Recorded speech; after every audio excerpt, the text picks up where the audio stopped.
তোমাদের ভাইয়া আজকে অরিজিনাল সরিষার তেল আর খাঁটি গরুর দুধ নিয়ে আসছে।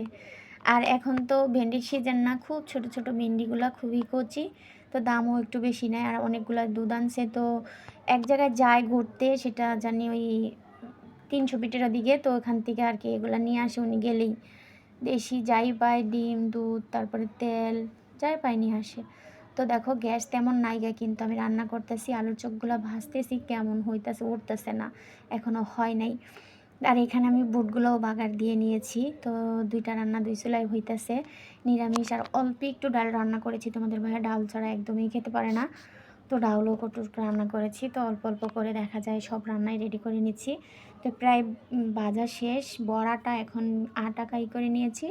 আর এই তো ছোটো বাইলা মাছগুলো কেটে দিয়ে পরিষ্কার করে নিয়েছি, এখন রান্না বসিয়ে দিব। তো রোজার মাসে দেখা যায় তেমন একটা খাওয়া যায় না, খুব কমই খাওয়া হয়। তরকারি বেশি রান্না করলে দেখা যায় ফালানি যায়, তো আমি আবার ফালানো ছড়ানো একদমই পছন্দ করি না। তো এই কারণে আমি নিচে দিয়ে দিই, যারা আছে অগরকে দিয়ে দিই আর কি। বাসা বাড়িতে কাজ করে আমাদের নিচতলাতে থাকে, তো ওনাদেরকে দিয়ে দিই আর কি।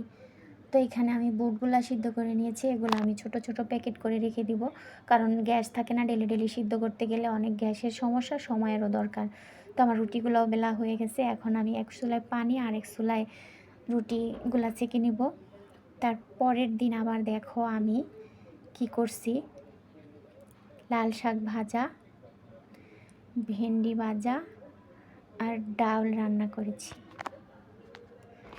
তো আমি এক এক দিনের এক একটা ভিডিও নিয়ে তোমাদের সাথে শেয়ার করি, কি আর করব বলো, কারণ আমার ফোনটা এতই খারাপ যে আমি ঠিক মতো ভিডিওগুলো বানাইতেই পারতাছি না আর ছাড়তে পারতাছি না। দেখো সেই রোজার মাসের ভিডিও, এখন কোরবানির ঈদ চলে এসছে, তো এখন আমি তোমাদের সামনে শেয়ার করতেছি। কেমন লাগতেছে অবশ্যই আমাকে কমেন্টে জানাবে, আর আমাকে ভুল বুঝবে না কেউ। মানুষের পরিস্থিতি কখন আল্লাহ কীরকম রাখি কেউ বলতে পারে না। ভিডিওটা কেমন লাগছে অবশ্যই কমেন্টে জানাবেন। আল্লাহ হাফেজ।